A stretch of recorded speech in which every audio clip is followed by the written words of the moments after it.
Bonjour à tous, j'espère que vous nous entendez bien. Vous êtes déjà quelques-uns en ligne. On va attendre quelques minutes que tout le monde nous rejoigne. N'hésitez pas à signaler s'il y a des soucis de son ou de vidéo dans le chat.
Il est 14h30, mais je vais attendre encore une petite minute que tous ceux qui se connectent à l'heure aient le temps de se connecter.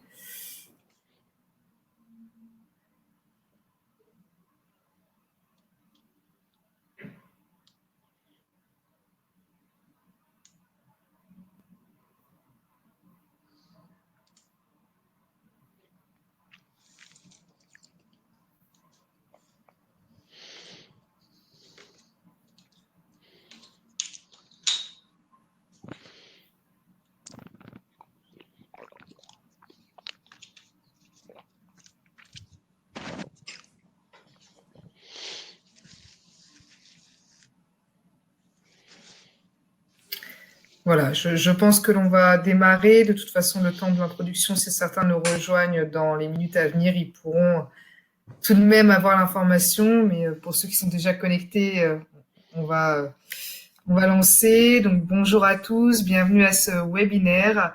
Nous sommes là pour une petite heure ensemble afin de voir comment prévenir les risques professionnels dans le secteur d'activité des clubs sportifs.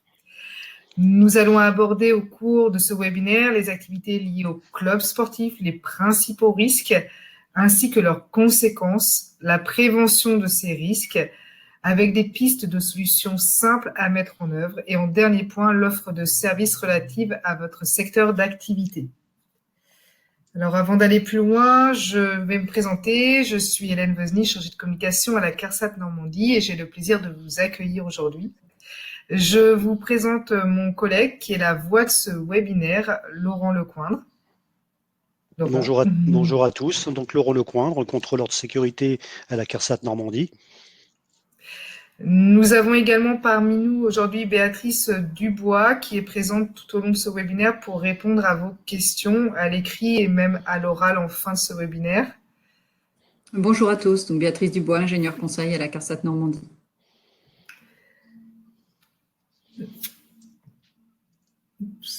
J'ai mon outil qui ne veut plus passer les slides. Voilà, c'est bon. N'hésitez pas à poser vos questions dans le fil de conversation à droite de vos écrans, comme vous l'avez peut-être déjà utilisé parce que je vois les petits mots. Nous y répondrons pendant tout le long de ce webinaire.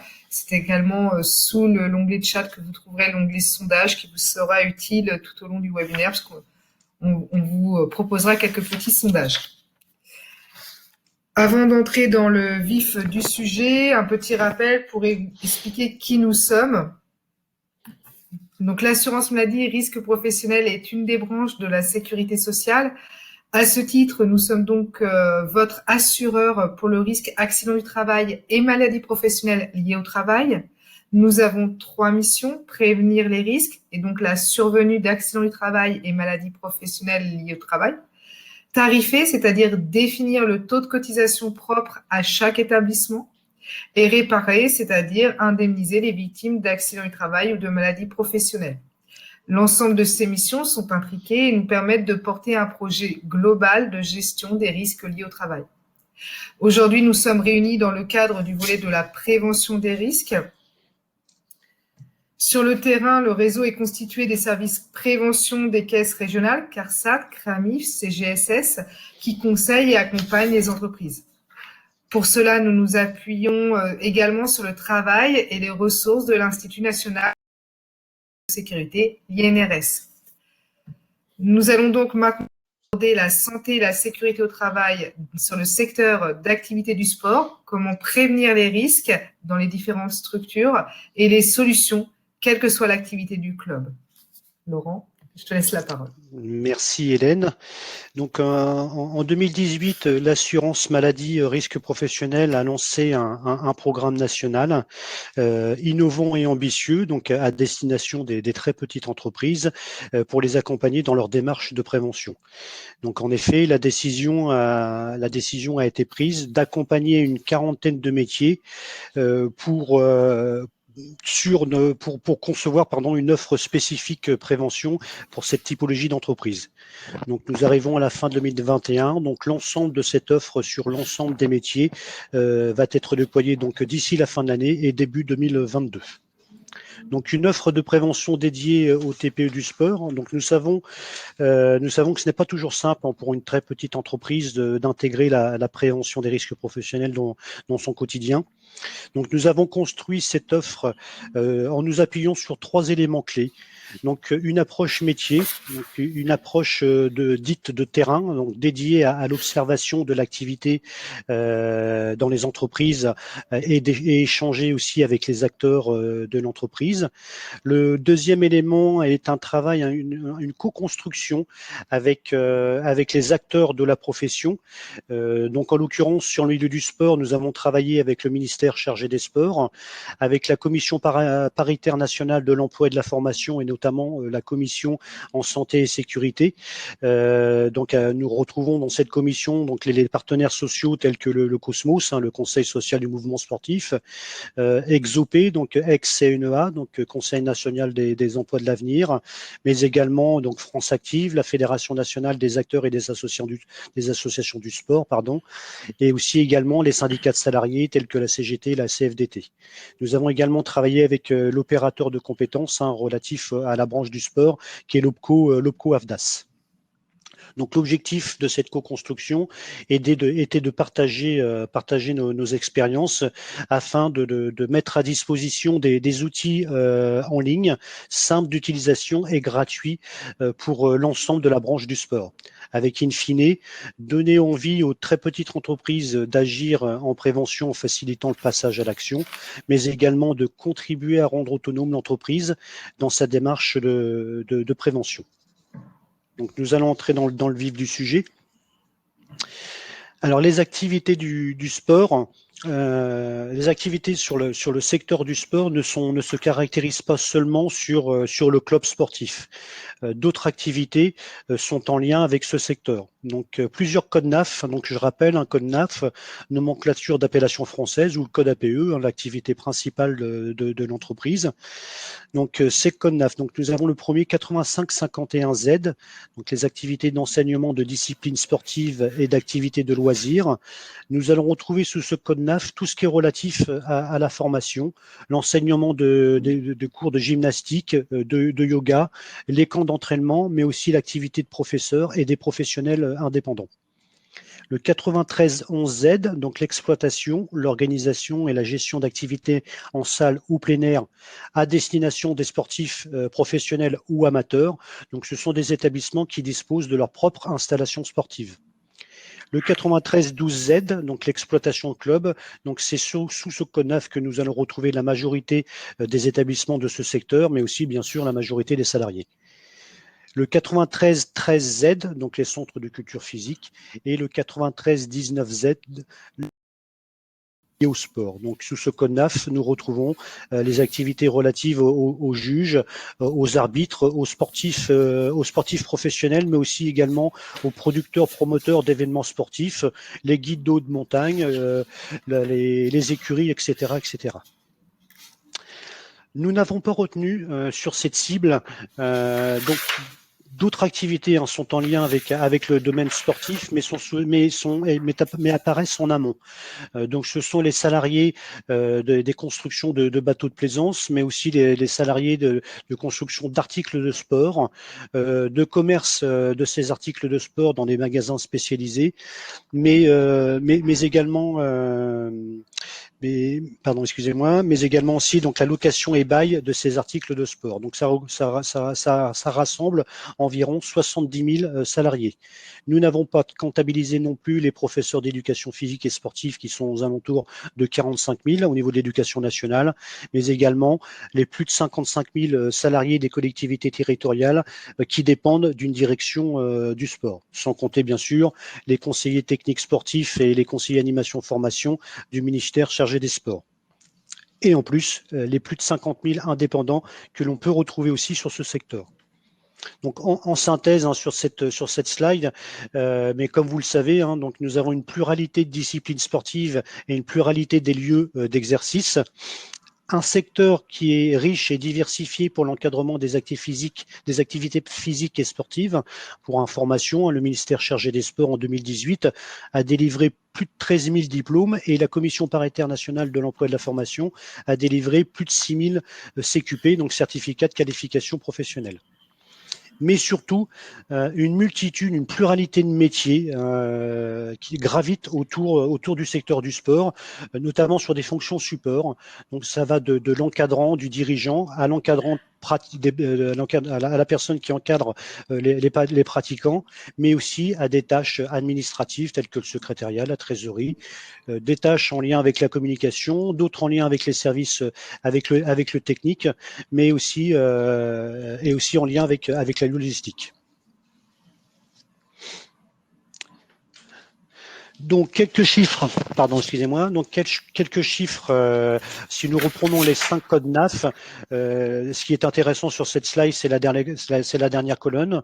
Donc celle regroupe donc les activités regroupent en lien avec le sport regroupe plus de 45 000 entreprises pour plus de 110 000 salariés, avec presque 9 000 accidents du travail, dont 5 accidents mortels et 31 maladies professionnelles reconnues sur ce secteur. Donc, quels sont les principaux risques? Avant de commencer sur cette partie, nous vous proposons de participer à un sondage. À votre avis, quels sont les principaux risques du secteur d'activité? J'ouvre les votes, donc c'est accessible en haut à droite de votre écran. Voilà, j'ai lancé le sondage de répondre. Je vous laisse prendre connaissance du questionnaire et des réponses proposées.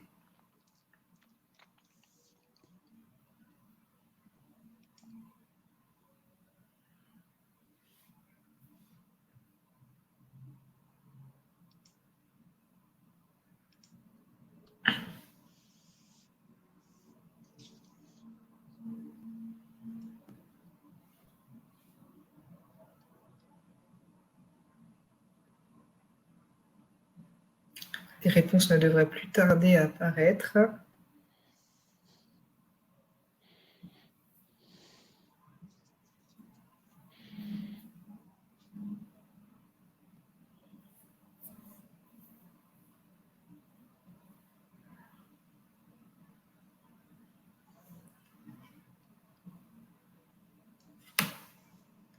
Donc, nous avons 56% d'entre vous avaient répondu les troubles musculo-squelettiques, manutention manuelle, 30% les chutes de plein pied et 7% les chutes de hauteur et les agressions externes également à 7%.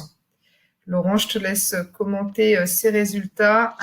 Donc, merci pour ce retour. Donc, en effet, lorsque l'on observe vos réponses, l'ensemble de ces risques sont présents dans vos activités. Et je vous propose donc de balayer ces différents risques sur les slides suivantes. Donc, le risque de chute de plein pied. Donc, le risque de chute de plein pied est loin d'être anodin. Il est souvent imputé à une forme de maladresse et trop souvent perçu comme inévitable et de caractère bénin. Donc, contrairement à ces idées reçues, les chutes de plein pied sont une des principales causes d'accidents du travail dans votre secteur et peuvent avoir des conséquences graves, voire fatales. Donc, elles peuvent survenir à la suite de glissades, de trébuchements, de perte d'équilibre ou de faux pas sur une surface plane. Les chutes survenues sur des surfaces de niveau réduit, comme un trottoir ou une marche ou un sol incliné, sont également aussi considérées comme des chutes de plein pied. Le risque de chute de hauteur est aussi également présent. Donc, il est bien sûr préférable de prioriser le travail de plein pied. Toutefois, donc, certaines interventions ne pouvant pas se faire dans ces conditions, celles-ci doivent s'organiser de manière sécurisée. Donc, ces chutes de hauteur représentent 9% des accidents du travail sur le secteur.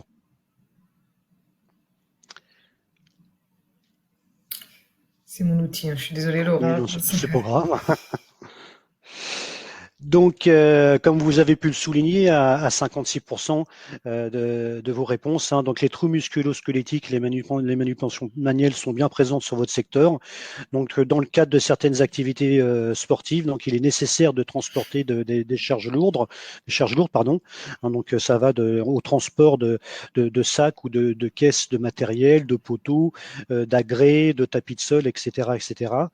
Donc, 30% des accidents du travail sont liés à ces manutentions manuelles, donc aux efforts exercés, aux contraintes posturales, donc qui peuvent avoir des conséquences au niveau du dos, des épaules, mais aussi et des membres supérieurs dans leur totalité. Les agressions externes, les horaires atypiques. Donc, qu'est-ce que l'on entend par agression externe? Donc, dans notre jargon, plus souvent communément, plus souvent appelé violence externe. Donc, ce sont des tensions qui peuvent survenir avec des adhérents, mais aussi également avec le public ou avec des salariés d'autres fournisseurs. Donc, ces violences, qu'elles soient physiques ou verbales, font partie des risques psychosociaux et doivent être évaluées et prévenues au même titre que les autres risques. Qu'est-ce que l'on entend par horaire atypique? Donc, c'est le travail tôt le matin, tard le soir ou le week-end. Donc, des horaires en décalage par rapport à une journée de travail dite classique. Donc, ces deux risques sont présents sur votre secteur, représentent 5% des accidents du travail sur votre secteur et donc forcément ont un impact sur la santé des salariés. Donc, pour quelles conséquences? Donc, l'impact pour les salariés, les entreprises et la profession dans son ensemble se résume par 3 chiffres clés. Donc, si nous reprenons les 9000 accidents du travail avec l'AMP, avec les maladies professionnelles confondues, donc sur le tableau précédent, donc cela représente plus de 406 000 journées de perdues, donc plus de 406 000 journées d'arrêt, pour une moyenne de 49 jours d'arrêt pour un accident du travail et 209 jours d'arrêt pour une maladie professionnelle. Donc, les maladies professionnelles sont moins nombreuses que les accidents du travail, mais sont beaucoup plus graves et génèrent donc des arrêts beaucoup plus longs. Donc, ces chiffres permettent de prendre conscience de la nécessaire mobilisation de l'ensemble des entreprises sur le secteur d'activité pour agir durablement sur le volet de la prévention des risques professionnels. Toutefois, certaines activités ne nous ont pas attendus et agissent déjà de manière très active sur le sujet. Donc, l'enjeu de l'offre de prévention TPE déployée par l'assurance maladie des risques professionnels consiste à entraîner le plus grand nombre d'entreprises et de promouvoir la démarche au travers de la participation active des différents acteurs de ce secteur. Avant de continuer, nous vous proposons un second sondage. À votre avis, quelles sont les conséquences des maladies professionnelles et accidents du travail pour l'entreprise? Je vais activer le sondage. Voilà, je vous laisse Vous avez 1 minute pour répondre aux propositions.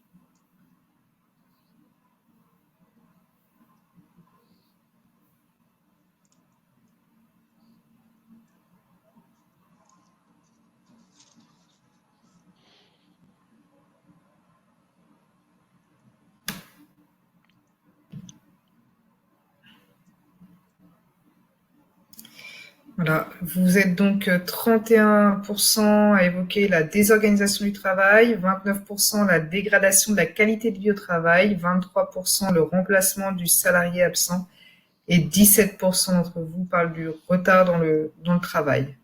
Laurent, je te laisse commenter tout cela. Donc, en effet, vos réponses sont unanimes et cohérentes. Donc, au-delà des coûts directs que nous venons d'aborder sur les 3 slides précédents, alors je rappelle le coût direct d'un accident. Donc, ce sont les frais médicaux, les indemnités journalières ou les rentes ou capital à la suite d'un accident du travail ou maladie professionnelle.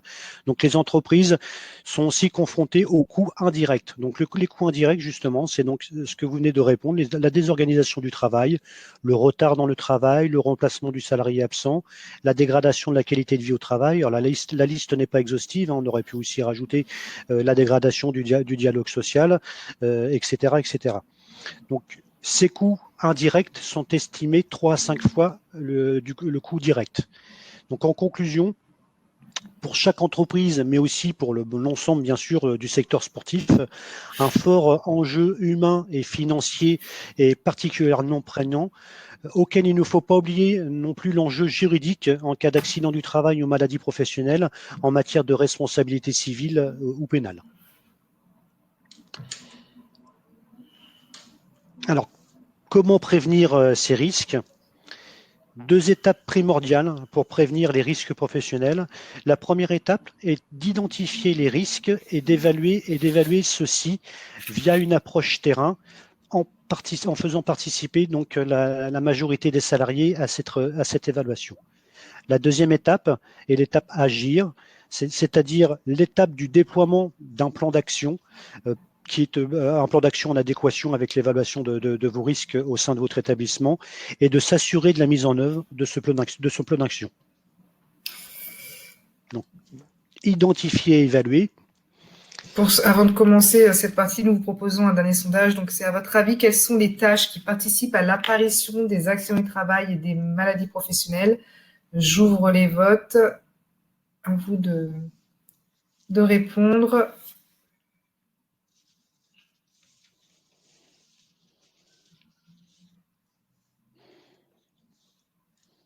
Alors, certains l'ont déjà fait, mais vous pouvez bien entendu cocher une ou plusieurs réponses, je le rappelle.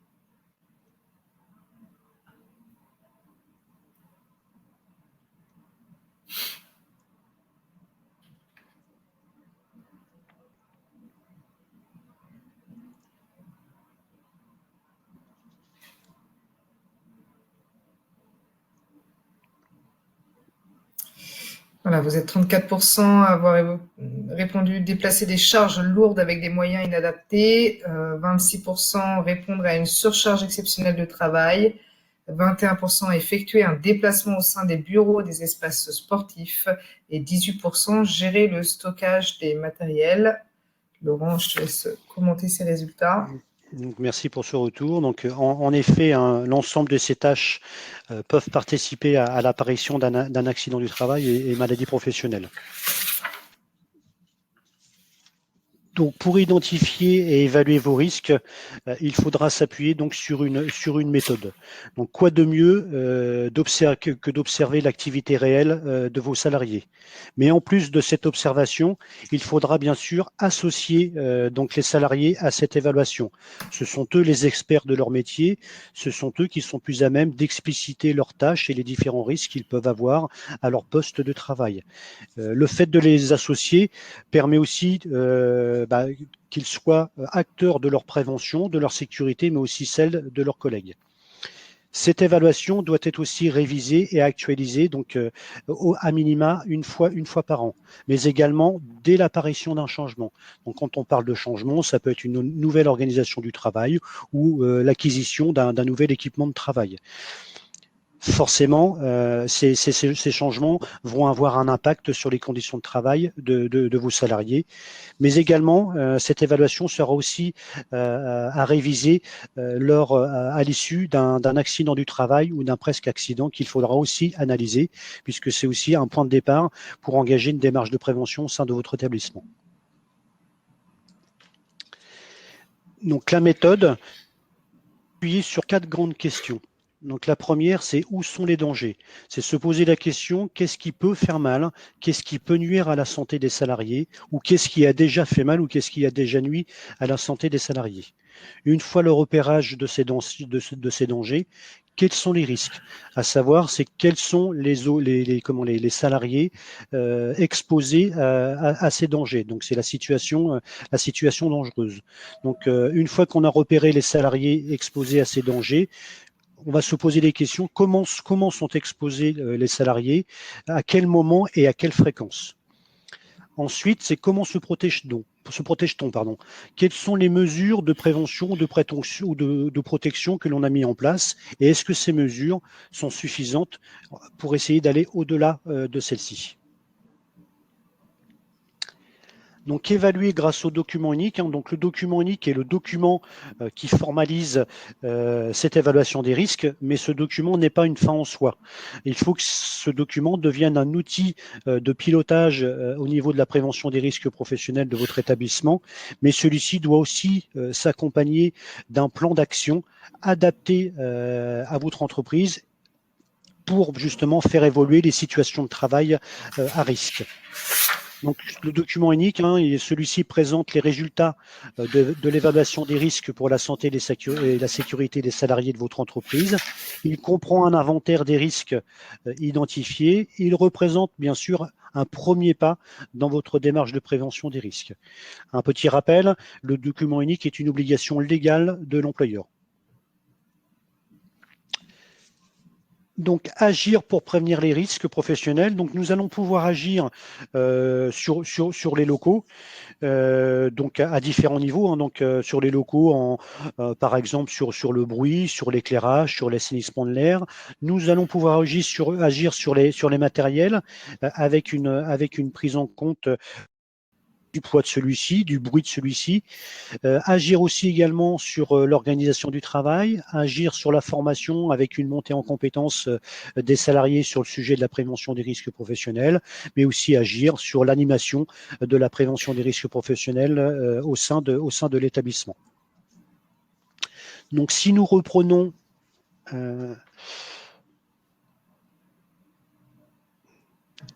tu peux passer à la slide suivante, Hélène. Voilà. Merci. Si nous reprenons donc les principaux risques que l'on retrouve sur le secteur d'activité du sport, on va essayer de mettre en place des pistes de solutions simples à mettre en œuvre. La liste sur les différents risques, les listes ne sont pas exhaustives, d'autres solutions existent. Donc, trouver des solutions adaptées pour supprimer les causes de chute. Donc, nous allons pouvoir supprimer les dénivelés ou à défaut les signaler, entretenir les sols et réparer les zones dégradées, éclairer les espaces de circulation de piétons, ranger le matériel afin de ne rien stocker dans les allées de circulation ou les escaliers, sécuriser les escaliers donc par le biais de mains courantes de chaque côté, voire de bandes agrippantes en aide marche, et baliser les zones à risque. Pour continuer sur les chutes de plein pied, Pardon. Nous allons aussi pouvoir mettre en place une tournée d'inspection au niveau du complexe sportif pour vérifier le bon état des locaux et de leur entretien, mais aussi de maintenir un contact régulier avec les services techniques des collectivités territoriales ou entreprises extérieures qui, pour la plupart du temps, dans la majeure partie des cas, sont propriétaires des locaux pour faire remonter les problèmes constatés.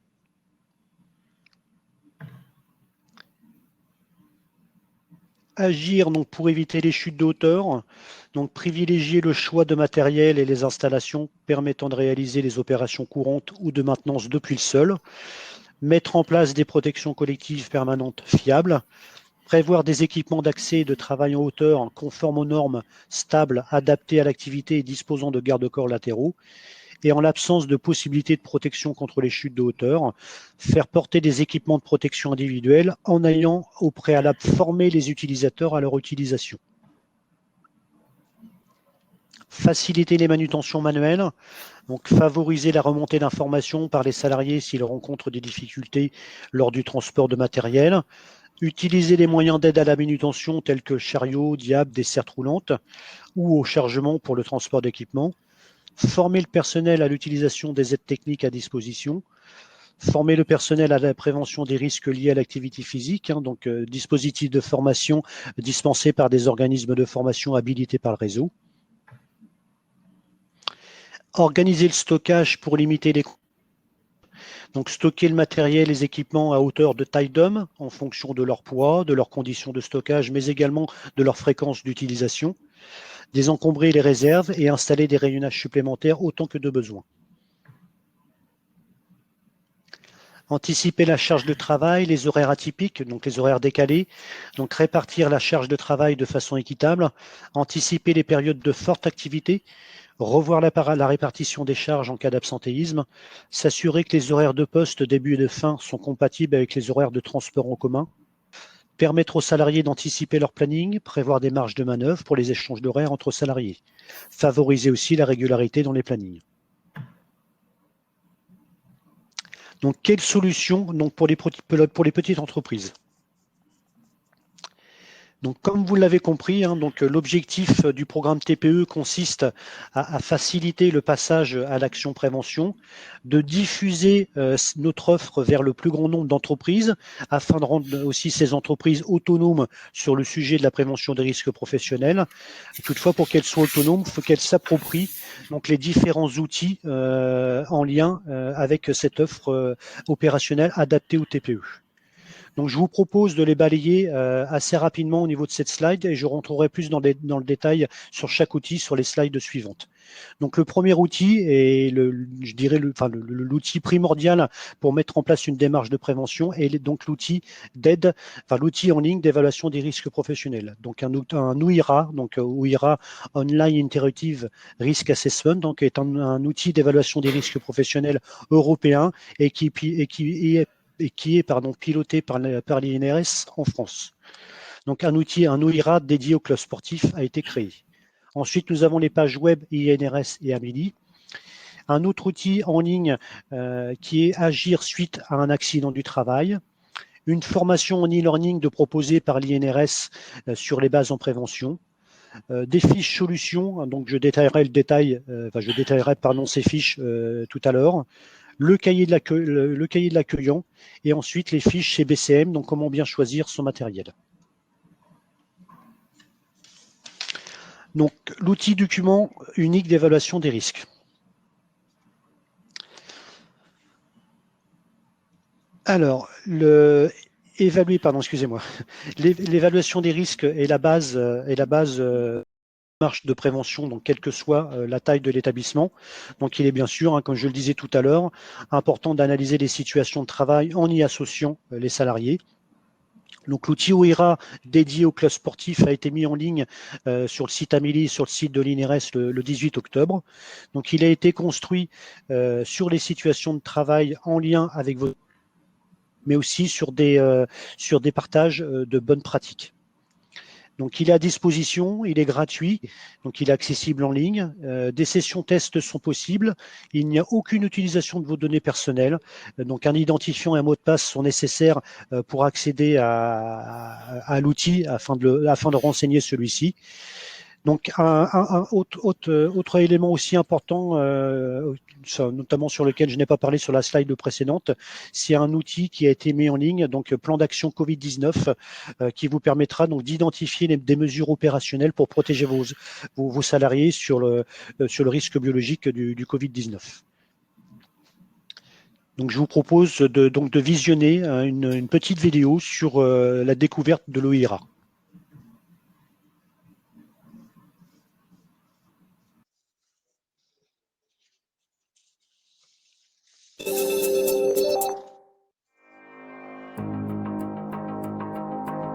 Pour pouvoir utiliser OIRA et télécharger un rapport ainsi qu'un plan d'action à la fin de votre évaluation, il faut d'abord s'inscrire en début de session.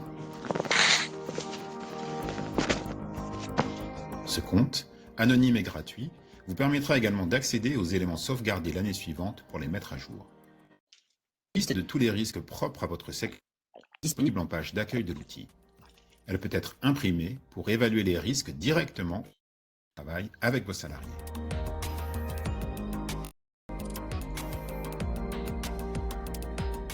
À travers un questionnaire simple, vous sélectionnez les mesures déjà en place dans votre entreprise dans une liste prédéterminée. Pour certains risques, il est possible que vous ne soyez pas concerné. Dans ce cas, vous pouvez passer la question. Vous pouvez aussi ajouter une autre mesure qui ne serait pas listée.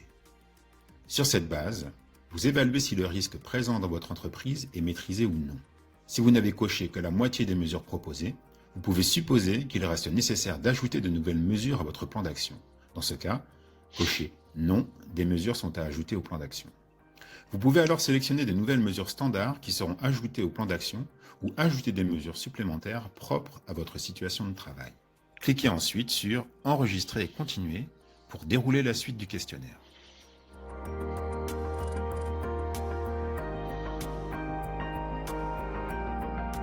À la fin du questionnaire, il vous est encore possible d'ajouter un ou des risques supplémentaires qui ne seraient pas listés dans l'outil pour leur attribuer des mesures de prévention spécifiques. Sauvegarder. Cliquez ensuite sur « Enregistrer et continuer » et téléchargez le rapport que vous pouvez utiliser comme document unique sous la forme d'un fichier Word. Il récapitule, pour chaque risque identifié, l'ensemble des mesures soit déjà mises en place, soit à mettre en œuvre dans l'entreprise. Sur la même page, vous pouvez télécharger le plan d'action sous la forme d'un fichier Excel qui indique pour chaque mesure à mettre en place son calendrier, son budget ou la personne qui en est responsable. Votre entreprise sera la seule à pouvoir accéder à ces données. Rendez-vous sur www.inrs.fr/OIRA pour découvrir les secteurs d'activité couverts par OIRA.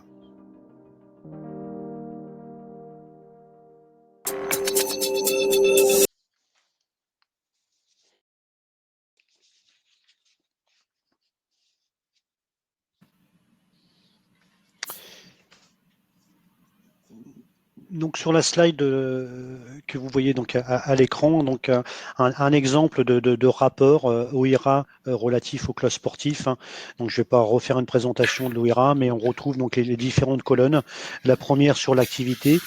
Donc pour information, en ce qui concerne l'OIRA dédié au club sportif, sur ces colonnes activités, vous retrouvez donc vous retrouverez les locaux administratifs, le stockage, les lieux de stockage et de manutention. L'organisation du travail et les risques psychosociaux, mais également aussi le principal, les activités sportives, avec un focus sur les centres aquatiques.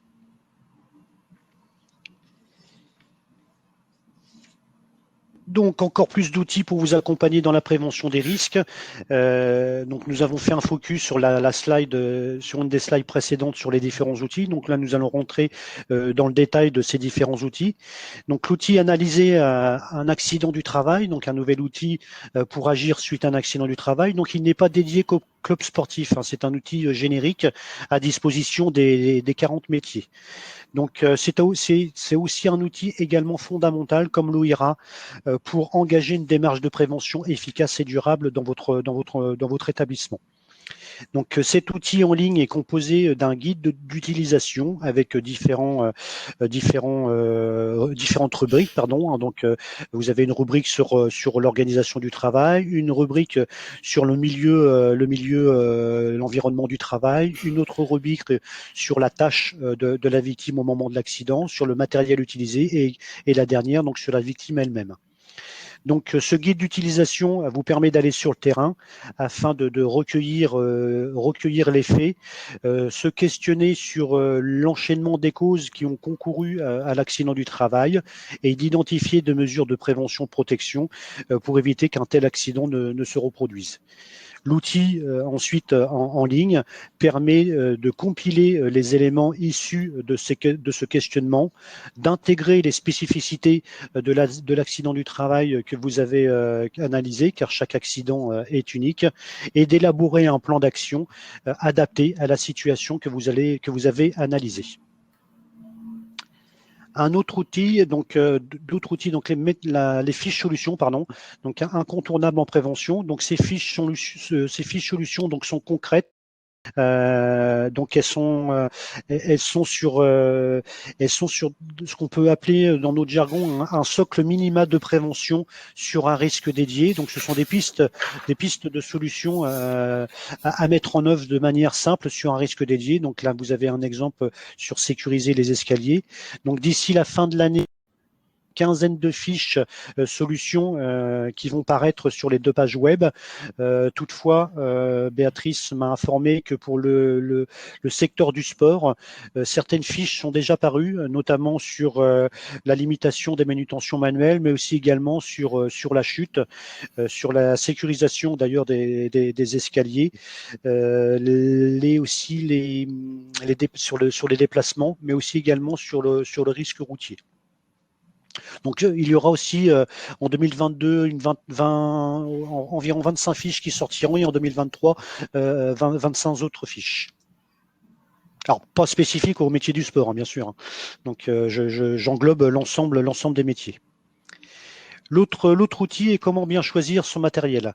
Donc, c'est une fiche qui présente un dispositif de prévention, donc avec une illustration, l'intérêt de ce dispositif de prévention, les questions à poser aux fournisseurs de ce dispositif, mais surtout également les points de vigilance à avoir lors de l'achat de ce dispositif. Donc, cela vous permet ça vous permet justement de repérer, ça facilite le repérage du matériel adapté, mais surtout ça peut être aussi une aide au cahier des charges pour l'achat d'un matériel. Donc, intégrer les nouveaux arrivants dans l'entreprise, qui est aussi un outil générique, ils n'ont pas dédié qu'au club sportif. Donc, le cahier de l'accueillant qui permet justement à l'entreprise de structurer l'accueil d'un nouvel arrivant. Donc, ce cahier est composé de plusieurs fiches à remplir en fonction de l'entreprise, mais aussi de son organisation. Une formation en e-learning, donc au niveau proposé par l'Institut national de recherche et de sécurité, donc les bases qui s'appellent donc acquérir des bases en prévention des risques professionnels. Donc c'est une formation qui est donnée pour une durée de 8 heures, composée de 4 modules. Donc s'initier à la prévention des risques professionnels, comprendre les liens entre la santé et le travail, comprendre l'accident du travail, mais également partager l'évaluation des risques professionnels. Donc c'est une formation qui a été conçue de manière interactive avec des fictions animées, des écrans d'information, des exercices auto-évaluatifs et des témoignages de professionnels. Donc à qui s'adresse cette formation? Donc elle s'adresse, je dirais, à l'ensemble des acteurs de l'entreprise, en partant du dirigeant, de l'encadrant, mais aussi aux salariés qui sont susceptibles de s'occuper de prévention au quotidien. C'est vraiment une première bonne première accroche pour avoir un vocabulaire et des repères communs au sujet de la prévention des risques professionnels.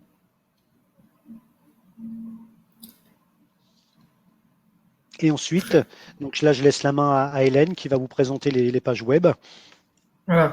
Vous pouvez nous retrouver sur amélie.fr, rubrique entreprise, santé au travail, et sur INRS site en question, vous retrouverez le kit d'information de votre secteur et tous les outils qu'on vous a présentés. Vous retrouvez d'ailleurs la présentation de ce webinaire dans le chat. J'ai vu que Béatrice, tu l'avais partagé, pardon, j'avais plus le terme, excusez-moi. Tu as également partagé d'ailleurs le lien vers l'outil OIRA. Et donc, dans la présentation, vous avez les liens vers tous ces sites et ces outils. Donc, voilà. Là, je viens de vous le dire, la page Club sportif et organisation associative sur amélie.fr et également voilà, sur inrs.fr, la page sur les clubs sportifs. Nous arrivons au terme de la présentation en espérant que nous vous avons donné envie de découvrir les différents outils à destination de votre secteur. Je vous invite, si ce n'est pas déjà fait, à poser vos questions dans le chat pour que nous puissions y répondre dès à présent. Je vais voir s'il y a de nouvelles questions. Béatrice, tu as publié. Non, je n'ai pas de questions. Voilà. On va attendre quelques instants à voir si vous publiez une question. Avant de clore. N'hésitez pas à les mentionner par écrit parce que c'est vrai qu'on n'a pas la possibilité de vous donner la parole. Il n'y a pas de cette possibilité avec cet outil.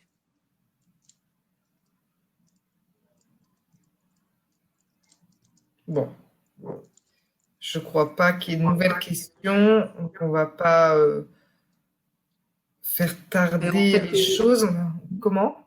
J'ai précisé dans les commentaires en fait que vous pouvez retrouver en fait ce webinaire en replay si vous voulez le partager ou soit simplement en envoyant le lien ou en le partageant dans vos structures.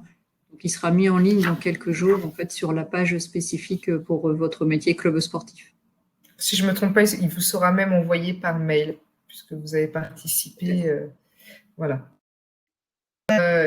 Bon, il n'y a pas de questions. Je vous propose donc de clore ce webinaire. Je vous souhaite à tous… Excuse-moi, oui, Hélène, je vois des questions. Enfin, avez-vous des retours pratiques sur OIRA ? Je n'avais pas vu. Donc aujourd'hui des retours pratiques pas encore hein, puisqu'il vient d'être l'outil vient d'être mis en ligne hein, donc il y a une quinzaine de jours, un peu plus de 15 jours maintenant. Donc je pense qu'il faudra attendre un petit trimestre pour se rendre compte déjà du nombre de personnes qui se sont connectées sur cet outil et voir à l'utilisation. Donc, y a-t-il des spécificités par territoire? Alors, là, je comprends pas tout à fait la question sur les spécificités. Peut-être, en fait, pour les activités bord de mer, les activités de montagne, peut-être que c'est en lien avec cette question. Territoire, voilà. C'est peut-être lié. Peut-être. Je ne sais pas si vous pouvez préciser votre question. Donc, c'est Monsieur D1, je crois, qui a posé cette question.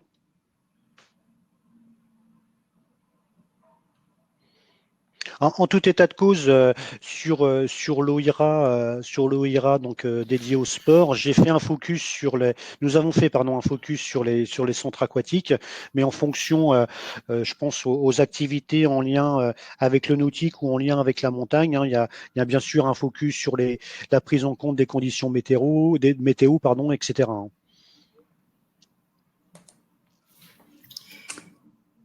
Par région ou par département? En fait, l'outil, il est national, donc oui. Il est à la main de toutes les entreprises. Des spécificités, je ne vois pas bien la question non plus. Après, c'est vrai que s'il y avait des oublis majeurs sur certaines activités, voilà, on est à l'écoute aussi. Et puis, cet outil il pourra être actualisé hein, s'il y a des éléments significatifs qui venaient à manquer. L'objectif, l'OIRA, il faut aussi avoir conscience, avoir à l'esprit qu'on va s'adresser à des très petites entreprises. En clair, sur le secteur du sport, plus de 60% des établissements n'ont pas de document unique. Donc l'objectif déjà, c'est qu'ils s'engagent déjà dans un premier temps à la rédaction, à avoir une réflexion et à la rédaction du document unique. Le document unique, il est composé de 25 questions, celui qui est dédié au club du sport. Donc forcément, c'est un document qui va vivre, donc on attend bien sûr les retours de chacun, mais on ne pourra pas rentrer. Il est forcément généraliste sur le secteur du sport. On ne peut pas rentrer dans le détail de toutes les activités sportives, vu la pluralité des activités sportives et vu aussi la multitude, vu la pluralité des métiers dans le secteur du sport.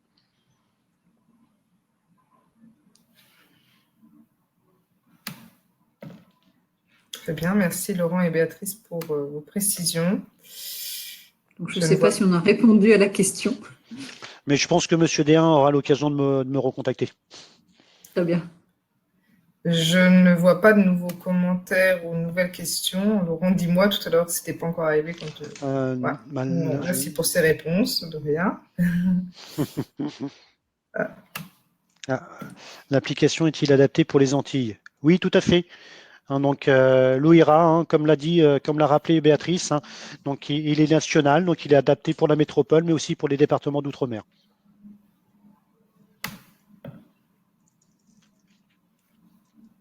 Très bien. Dernière question, s'il y en a une qui arrive. Je laisse encore quelques secondes avant de clore, histoire de ne pas louper vos questions.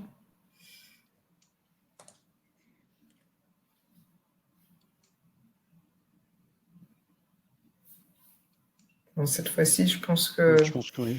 Voilà, je vous propose donc de clore ce webinaire. Je vous souhaite à tous une belle après-midi. Donc, je te laisse le mot de la fin. Je vous remercie pour votre participation et n'hésitez pas à revenir vers nous si vous avez d'autres interrogations qui vous arrivent. Merci pour votre participation et j'espère que on vous a donné envie à la découverte de ces différents outils. Merci, au revoir. Au revoir. Au revoir.